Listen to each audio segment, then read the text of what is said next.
आयुरा. 2 दिवसांच्या विराहानंतर दोघे भेटत होते. त्यांना जगाचं आणि जागेचं भान राहिलं नव्हतं. आयुराला सुखरूप बघून आयुष तर हरूनच गेला होता. त्याला खूप बरं वाटलं. त्याच्या डोळ्यात आनंदाश्रू होते. इथून पुढे आयुषने आयुराला गाडीत मागे आपल्यासोबत बसवलं. आयुषने हळूच आयुराचा हात आपल्या हातात धरला. खूप काही त्या स्पर्शात लपलं होतं. 2 दिवसांचा कालावधी जणू 2 वर्षांचा वाटला होता.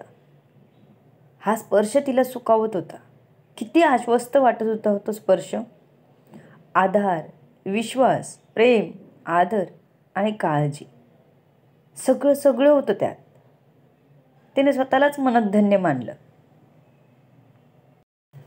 त्याच्याकडे बघता बघताच ती हरवलीच होती त्याच्या डोळ्यात. इतक्यात तिचा पाय चुकून आयुषच्या पायाला लागला तेव्हा त्याच्या चेहऱ्यावर अचानक वेदना दिसू लागली. आयुष, तुमच्या पायाला काय झालं? आयुराने आत्ता बघितलं होतं आयुषच्या पायाचं बँडेज.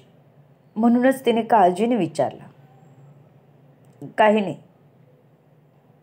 आता तू सापडलीस ना, मी एका पायावर नाचायला सुद्धा तयार आहे. तेव्हा तू माझी काळजी टेन्शन घेऊ नकोस, आयुष म्हणाला आणि तिच्या केसावरून हात फिरवला. त्यानंतर पुढे येऊन त्याने तिच्या कपाळावर आपले ओठ टेकवले. वहिनी, त्याला पुन्हा हॉस्पिटलमध्ये पाठवावं लागेल. तो तुमच्यासाठी बरा झालेला दाखवतो, पण त्याला अजून 8 दिवस तरी पाय जमिनीवर लावायचा नाही, देवेश म्हणाला. तसं आयुराने तोंड मोठं करून आयुषकडे बघितलं. ओ आयुष, तुम्हाला हे तुपाने खेळ कोण करायला सांगतं? तुमचा नाही, निदान माझा तरी विचार करत जा. चला आधी हॉस्पिटलमध्ये. ते ड्रायव्हर सीटवर बसलेल्या सुमितकडे बघून म्हणाले. ओके वहिनी, सुमित म्हणाला. आयुष, तुम्ही स्वतःची काळजी घेत जा, आयुरा एकदम भावूक होऊन म्हणाली. तू सोबत नसताना कशी घेऊ स्वतःची काळजी? आता तू आहेस ना माझी काळजी घ्यायला. त्याने लगेच आपलं डोकं तिच्या खांद्यावर ठेवून दिलं. आयुरानं सुद्धा आपलं डोकं त्याच्या खांद्यावर ठेवून दिलं आणि हम बने तुम बने एक दूजे के लिए, आयुरा हळूच गाणं गुणगुणू लागली. आयुषने सुद्धा डोळे बंद केले आणि गाणं फील करत होता. सगळे हॉस्पिटललाच पोचले. आयुष पुन्हा आपल्या बेडवर आडवा झाला. आता त्याचे लाड करायला आयुराजी हजर होती. तो तिचा हात हातात घेऊनच झोपला होता. समीर दरवाजातून आत आला. झालं का तुमचं लैला मजनूचं? आम्हाला कोण विचारतच नाही. समीर हसतच येऊन आयुराजवळ बसला. दादा, असं काही नाही. तू वेळेत आलास म्हणून बरं झालं, नाहीतर तो अधिराज विडाच झाला होता तो. आयुरा बसल्या जागेवरूनच समीरला साईड हक करत म्हणाले. सुगी, तुला काही त्रास तर नाही ना झाला? समीरने तिच्या गालावर हात ठेवत काळजीने विचारलं. नाही दादा, पण मला एक गोष्ट कळली आहे. मी इथे तुझ्याशी शेअर नाही करू शकत, आयुरा म्हणाले. बरं, तुला कधी सांगायचं तेव्हा सांग. आता तूही घरी चल. जे थोडा वेळ देवेश सर थांबतील, समीर म्हणाला. त्याला आपल्या बहिणीची काळजी होती. थोडा वेळ त्याने काही बोलला नाही, कारण आयुष्याने तिला थोडा वेळ देणं गरजेचं होतं. आता त्यांचं भेटून झालं होतं, तसं तो तिला घरी घेऊन जात होता. त्याला निधीला सुद्धा भेटायचं होतं. तिच्या चेहऱ्यावरचं हसू बघायचं होतं. आयुराच्या ते लगेच लक्षात आलं. कोणाला तरी बघायची घाई चालली आहे. आयुरा समीरला चिडवतच म्हणाली. हो, तू भेटलीस ना तुझ्या मजनूला, आता मला माझ्या लैल्याला भेटायला नको का? एकतर रागवून बसली असेल. समीर नाक वर करत मान हलवतच म्हणाला. हो, मग तुला भरपूर मेहनत आहे. चल, आपण तिला भेटूया. तिच्या चेहऱ्यावरची खुशी मलाही बघायची आहे. आयुराला माहीत होतं निधी समीरला किती मिस करते ते. तिची नेहमी तक्रार असायची, एक फोनसुद्धा करत नाही. आता कशी रिॲक्ट करेल माहीत नव्हतं, तेच बघायचं होतं. समीर आणि आयुरा बाहेर आले तसं देवेशने समीरला एक कडक सॅल्यूट ठोकली. समीरने रिटर्न सॅल्यूट मारला. देवेश भाऊजी, तुम्ही ह्यांच्याकडे थांबाल का? आयुराने विचारलं. वहिनी, मी थांबतो, तुम्ही जा. आराध्यला थोड्या वेळाने डब्बा घेऊन झोपायलाच पाठवून द्या, देवेशने आयुराला सांगितलं. बाय आयुष, काळजी घ्या, मी येते उद्या. ती त्याला आत येऊन भेटली आणि म्हणाले, तू सावकाश जा. आता काय ऑफिसर तुझ्यासोबत आहेत म्हटल्यावर मला काळजी करायची गरजच नाही. त्याने आयुराला एक कपाळावर किस देत म्हणाला. समीर आणि आयुरा तिथून घरी निघाले. गाडीकडे जाता जाता, दादा तू मागेच थांबा, मी आधी निधीला भेटते, मग तू पुढे ये, मला त्याची रिॲक्शन बघायची आहे. आयुरा एकदम एक्साईट होऊन म्हणाली होती. अरे बाबा, जास्त एक्साईट नको होऊस, ती मला मारायला पण कमी करणार नाही. After all she is my brave love. I really missing her so much. Sameer म्हणाला. तू वाढत्या वयासोबत जास्तच रोमॅन्टिक होत चालला आहेस. पहिलं असं नव्हतास, आयुरा म्हणाले. अरे तेव्हा तू लहान होतीस, आता आईसोबत राहून माहिती झालं सगळं. समीर दात काढत म्हणाला. दादा, शी, यू आर नॉटी बॉय, मला तुझ्याशी बोलायचंच नाही.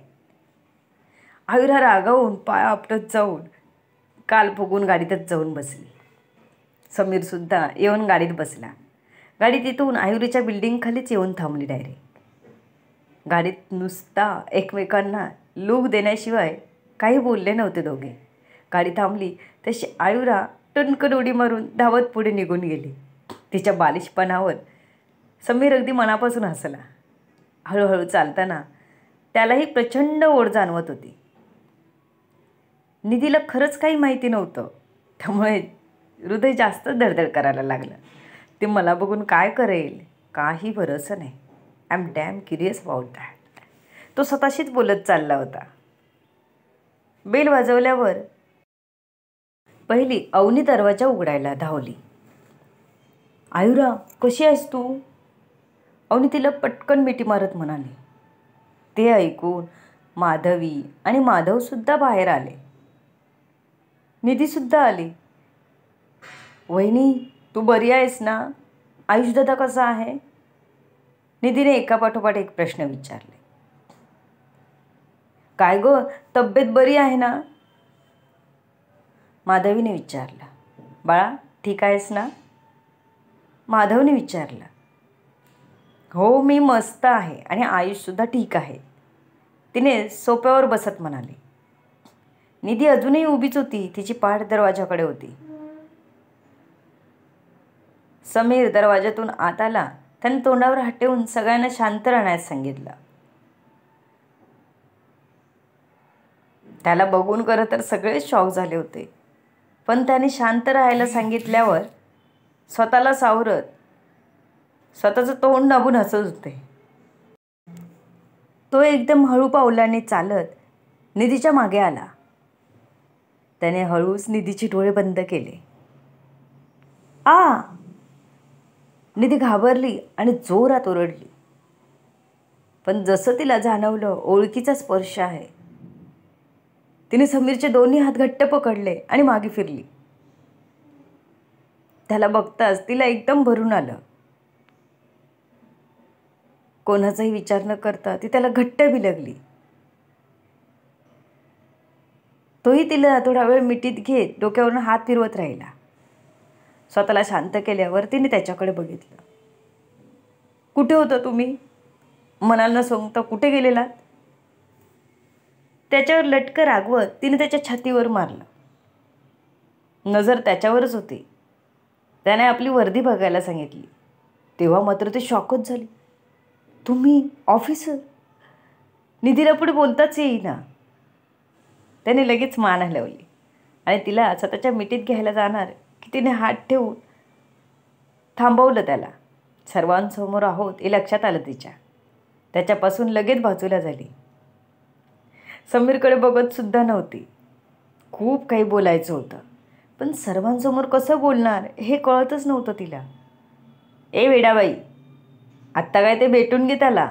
इतके दिवस तक्रार करत होतीस ना, आता आलाय तो, तर अजिबात सोडू नकोस त्याला.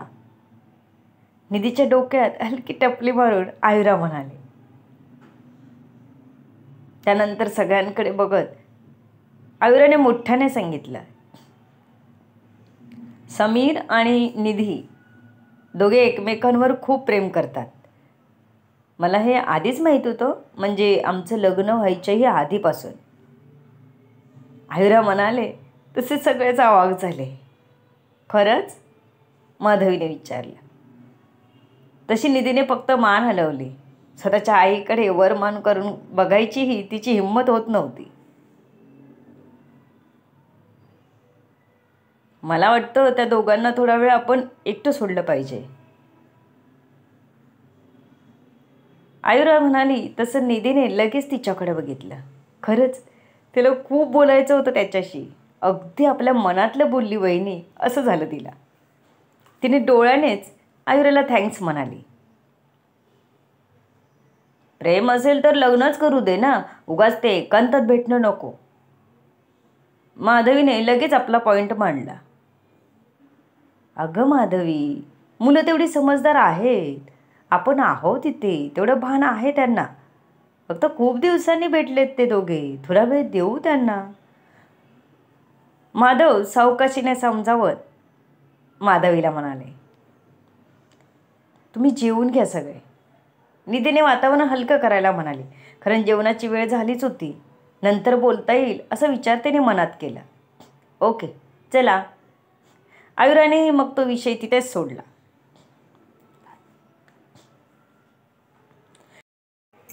किचनमध्ये मात्र दोघी वहिनींनी कोपर मारून चिडवत राहिल्या निधीला. सगळे जेवले. समीर आईकडे जायला घाई करत होता. दादा, आता तू इथेच थांब. उद्या मी आयुषला भेटून आईलाही भेटून येते. आईशी फक्त बोलणं होतं फोनवर, बाकी एकदाही जाऊ शकली नाही तिकडे मी, आयुरा म्हणाले. ठीक आहे, तू म्हणत असशील तर मी उद्या जातो.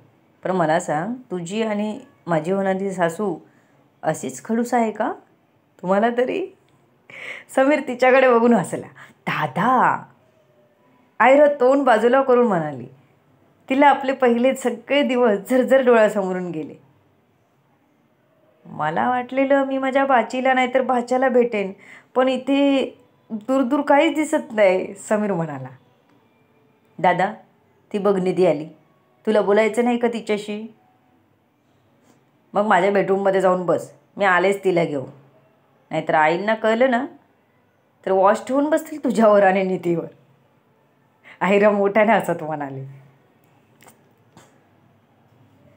थोड्याच वेळात ती निधीला घेऊन आपल्या बेडरूममध्ये गेली. आधीच समीर बसलेला. निधी नेहमीच त्याच्या बॉडीकडे आकर्षित व्हायची. आजही त्याची आधीच रुंद असलेली छाती तिला अजून मोठी झालेली जाणवत होती.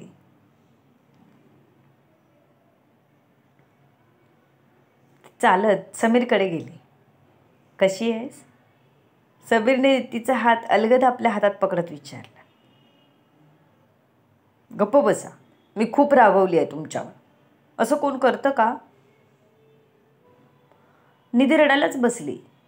अरे माझी रडूबाई, आता तू रडच बसणार का? मी आलोय ना आता. रागवत बसलीस तर आपण कधी बोलणार? एकतरी ही आहे की ते आपल्यावर वॉच ठेवून आहेच, पण त्यापेक्षा तुझी आई मोठा जासूस आहे. तिला जर कळलं मी तुझ्याशी बोलायला थांबलो तर तू पण गेली आणि मी पण. समीर हसत म्हणाला. माझ्या आईला काही बोलू नका, ती काळजीने म्हणाली. निधी आपलं नाक हाताने वर करत म्हणाले. मी काय थोडीच. समीर वाक्य पूर्ण करायच्या आधीच निधीने त्याच्या ओठांवर बोट ठेवून आपले डोळे मोठे करून त्याला गप्प केला. तुम्ही तिकडे राहून राहून खूप फाजील झाला आहात, निधी म्हणाली.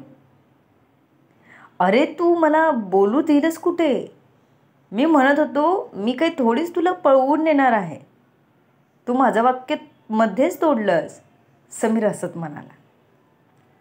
गप्प बसा, मगाशी तुमचे डोळे वेगळंच बोलत होते, निधी त्याच्या खांद्यावर चापट मारत म्हणाले. तशी आयुरा इतका वेळ गप्प बसली होती, ती लगेच पुढे आली. हो ना गं, दादा पूर्वी असा नव्हता. तिकडे गेला काय आणि हा बिघडूनच आलाय, आयुरा लगेच म्हणाले.